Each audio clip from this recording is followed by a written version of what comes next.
Hey folks, my name is Ravish and welcome back to another video in the series of DevOps Interviews. Now, I have a profile with me today. So this person is having around 8 years of IT experience and 4 plus on DevOps. He has worked on 1 or 2 years on Terraform and around 3 years on Kubernetes. He is having experience on Azure and he has worked around 2 to 3 years on Azure Cloud.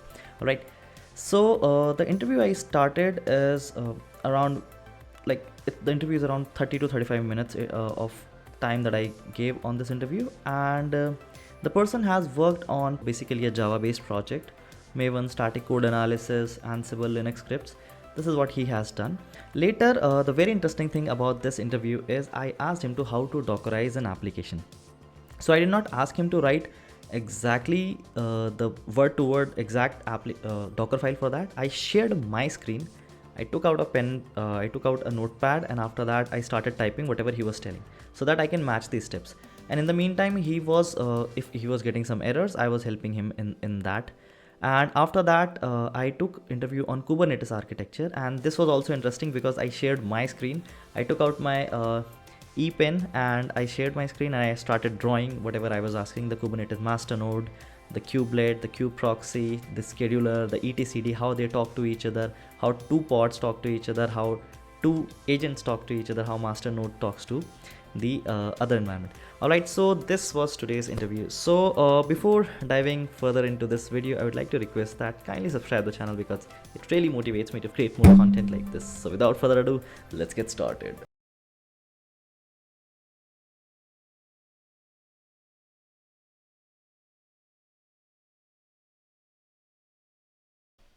Okay, so you were containerizing an application, right? Yeah. So it was a Java application. Yeah, correct. So using Docker or something else? It's Docker only. Okay, can you just walk me through the steps? Like if tomorrow, if I want to Dockerize a application and it is based on Java, let's say Java Mm-hmm. 11 or Java 8, anything, how would you do that? Mm-hmm. Step by step?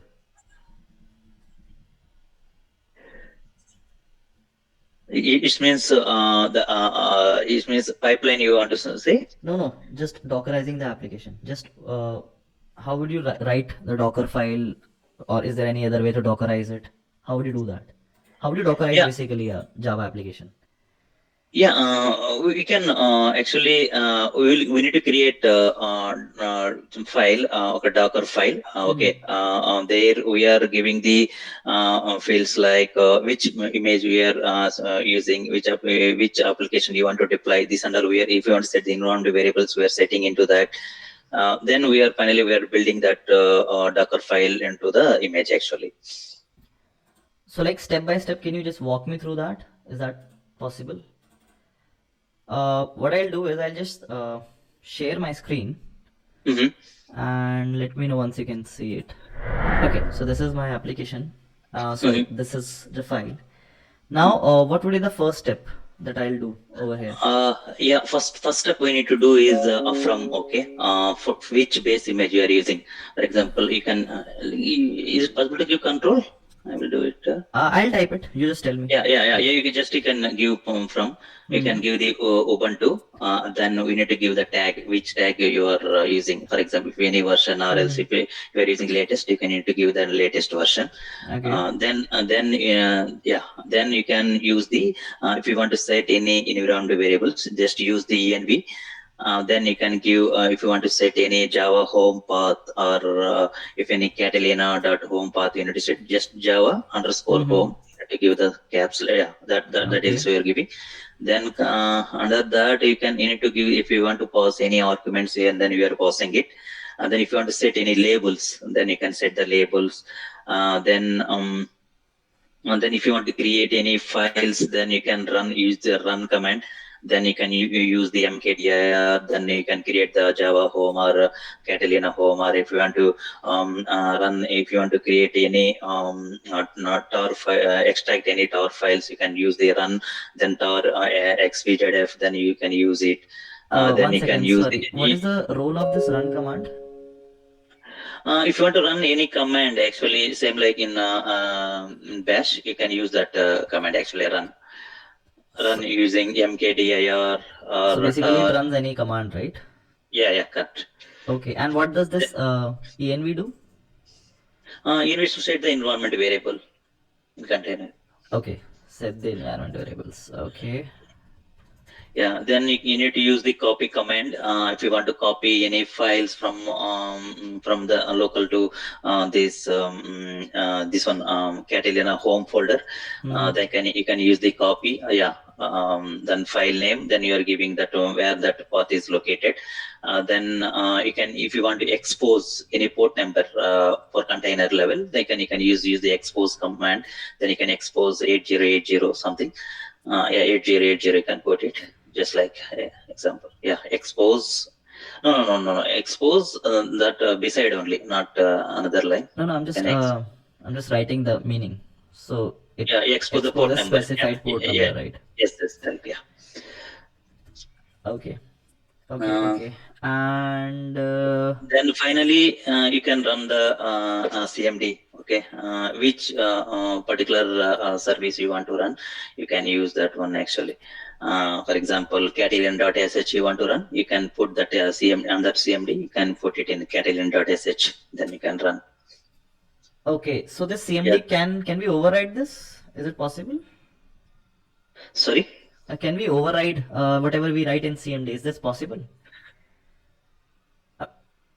Okay, so what exactly is the role of CMD? No, it can be override actually, CMD. Oh, you can override it. Okay, but what exactly is the role? Like, why do I use CMD in the project? What is the use? No, if you want to execute any multiple commands, it will be used. Okay, that is a CMD you can useful to run the commands. Okay. And if I want to override it, how do I do that? If you want to override, yeah, then you can use another CMD. Then it will override. But if you don't want to override, then you can use the entry point. Okay, entry point, right? Yeah. Okay. Cool. Okay. So when there is a keyword known as maintainer, do you know what is the meaning of this? Yeah. In a Docker file? Yeah. The maintainer details actually it shows when it is created, the maintainer name, who is created this file, and the date and time. These details we are putting that maintainer under maintainer. Okay. Good. Okay. So why are we giving this env Java path over here? Sorry? You told about this env, right? Java home path, right? Yeah. Why are we giving this? No, normally that env command used to set the any environment variables. Okay, these variables consist of right, actually key and value pairs, which can be used within the container actually. But in which step is it installing in the container Java? Which step means? Sorry. See, there are multiple steps, right? This is the first step from Ubuntu latest, then environment variables, then run, then expose, and then CMD, this and this. At what step I'm installing Java in the container? Or is it not even needed? It's needed actually. It's needed. If you want to, you can. If you want to set in environment variables, it's needed, but it will run post creation of container. Yeah, so at which step? That's what I'm asking. At which step it will install it? Which step means? Sorry. Okay, no problem. Okay, so let's say everything is completed over here. Okay, so everything is done. Let's like this. Let's move forward. And now, how do you build the image from Dockerfile?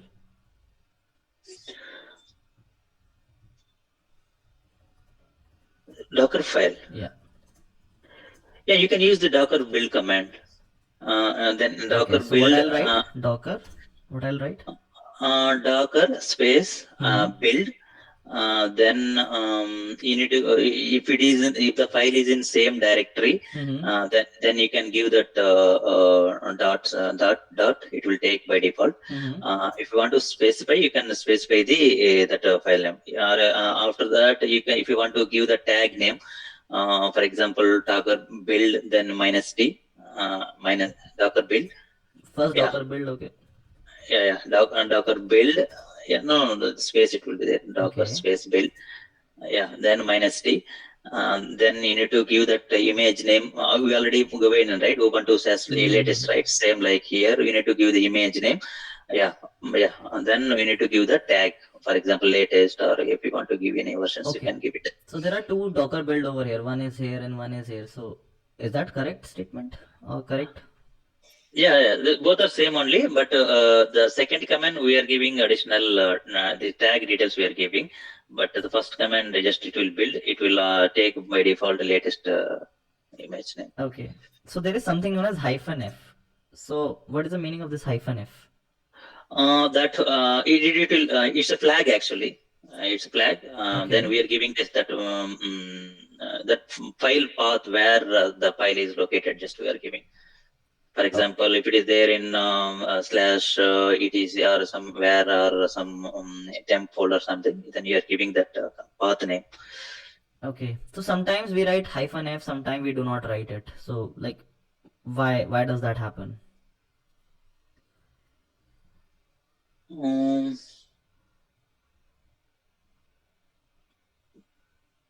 yeah, for CF means it's a kind of flag only. Then sometimes we are not writing means I'm not sure. So basically it can be skipped if the file name used at the beginning of the process is Dockerfile. So you can write it or you cannot. So that's totally upon you. Okay, no problem. Okay. Now let's say you have built the file. Okay, so this is also done. Mm. Okay, now if you want to test this image, how will you do it? What are the steps?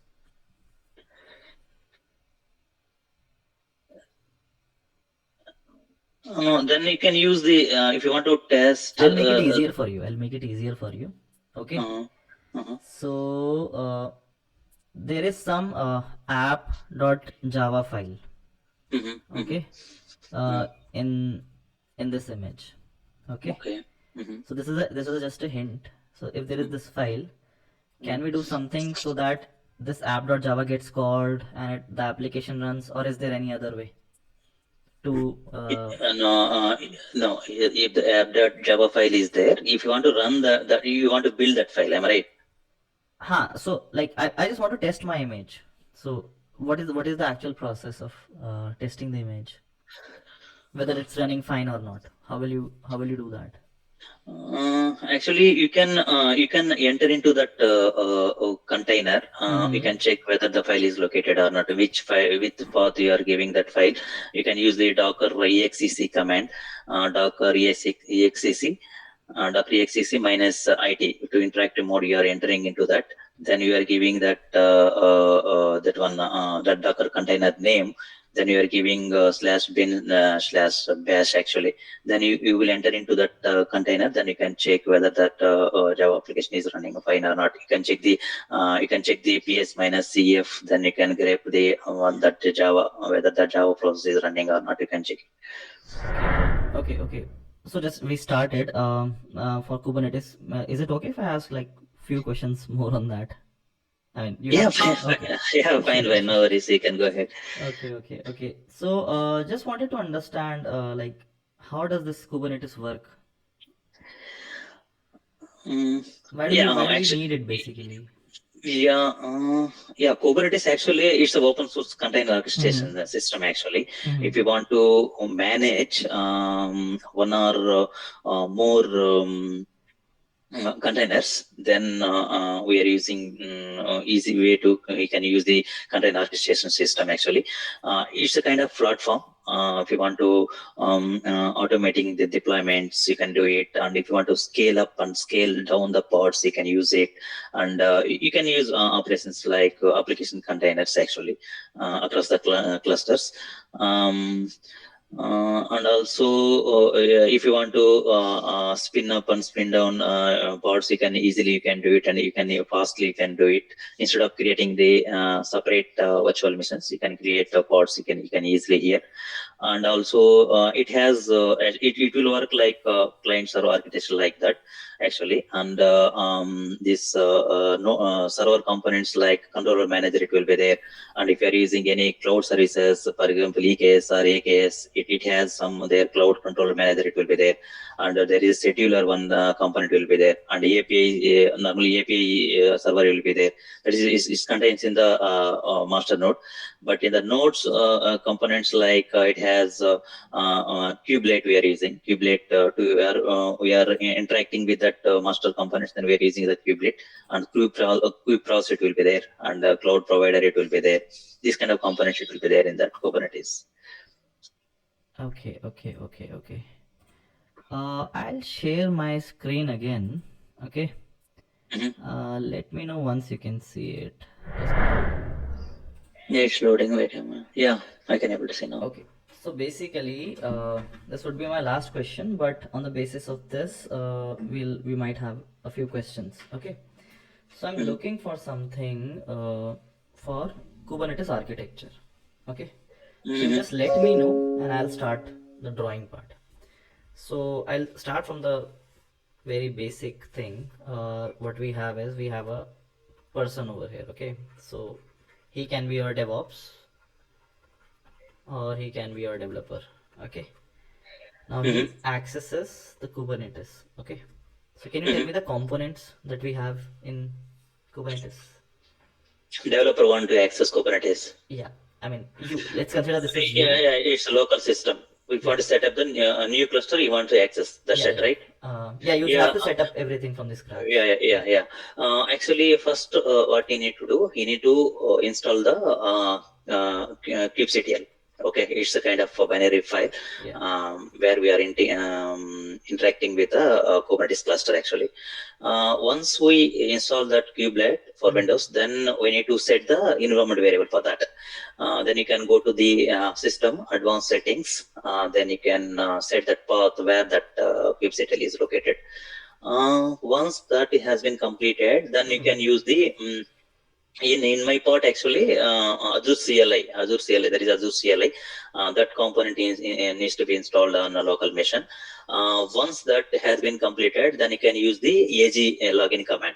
Azure login command actually, AG login. Then it will ask for that credentials, that Azure the portal credentials actually, the username and password. If you are using any key and peer, it will ask for that details. Once you provide that details, then you can use the kubectl get cluster info. Then which cluster you are currently using, it will specify that cluster name. Then you can check with your already existing engineers whether that cluster is correct or not. You can share the details to them. Once that has been completed, then you can check the kubectl get pods. Then you can use the kubectl get ENS. Is kind of virtual cluster. You can use the kubectl get ENS. It will list out which are the clusters is configured with respect to the cluster. Post that, you can use the kubectl get pods. Then you can give that -n. Then namespace you are giving it. Then you can use that -n, that namespace. Then it will list out which of the pods has been is there in that cluster. Yeah, this is the steps you can do it. Okay. So let's talk about the master node. Okay. So what are the components that I have in my master node? Yeah, sorry. What are the components that I have in my master node? Master components, that normally API server will be there. Okay. And also it has a controller manager will be there. One second. And I'll write them down. So one would be API server. yeah. Okay. The And next one. Next one, controller manager will be there. Okay. And controller manager. Okay. yeah. And it has it's a kind of database kind of thing. etcd will be there. Okay. etcd Database kind of. Okay, let's draw it like this. Yeah, well, etcd. Okay. etcd will be there. Okay. And scheduler will be there. Okay, scheduler. Yeah. And node components like mm, Okay, let's talk about this first, then we'll move on. yeah, please. So, who is talking to a developer or a person? Which part helps that? I mean, if I'm making a contact to master node, Mhm. which component of these will talk to me first? API. API. Okay, so it's talking to API. Okay, let me delete this first. Cool. Now API server is talking to what? Whom? Yeah, it's normally API server is tracking all the cluster components, and if you want to managing interaction between them, then you are using that API server. So like it is talking to controller manager, scheduler, or etcd? Yeah, no, it's a API server. It will talk actually. No. 1 second. Sorry. No, we are interacting with the API server first Yeah, we are actually. interacting with the API server, but Yeah, after API server that, will talk to yeah, which one of these three? ETCD. So it will talk to etcd. Yeah. It has the information about the cluster configuration details. Okay. Okay. Uh, So then, then actually we dis it talks to controller manager and scheduler like this. yeah. So this is like two-way communication. Anyway, what is the function of this controller manager? Uh, it controls the nodes actually. It controls the nodes, and if you want to replicate replication, that and all, it will taken care by controller manager. Okay. Okay. And scheduler or scheduler?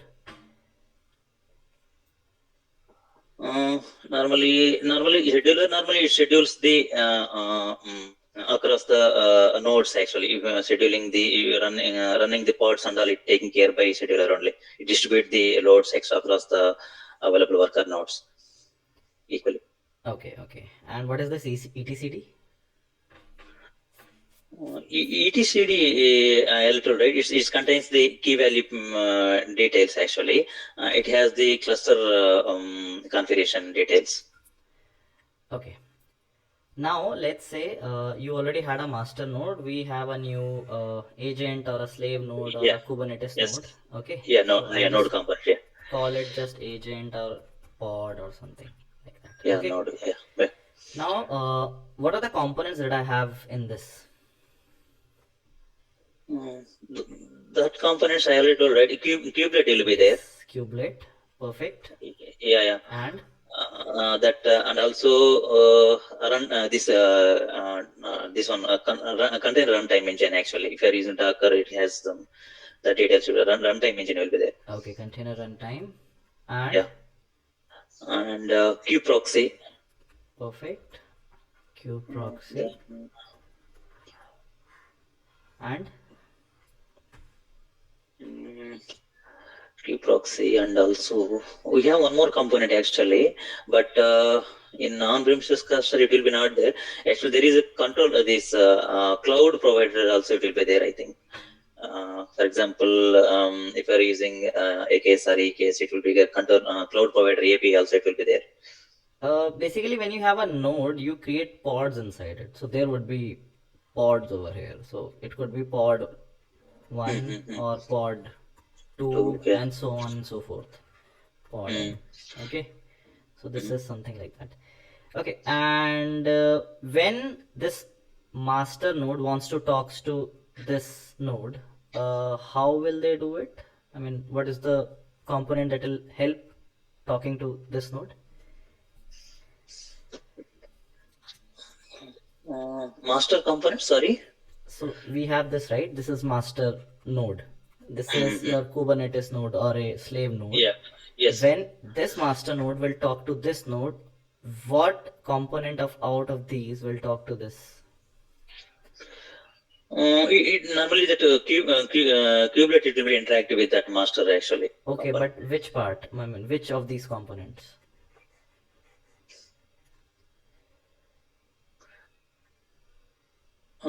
First that the API it will interact with the API first actually. So your API will talk to kubelet? Uh, No, no, no. Yeah, API will API server, the kubelet will interact with the API server. API server, it will interact with the etcd. Okay, okay, okay. Okay, this is good. So tomorrow, if there is one agent node 1 and I want one more agent node, something like that, so I'll just give it Kubernetes node 2. How these two will contact to each other?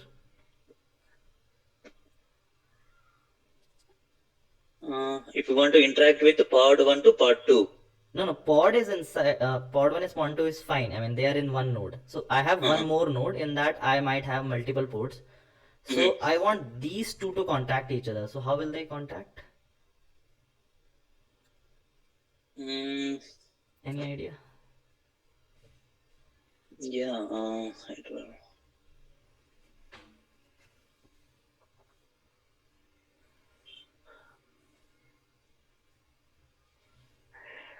Mm,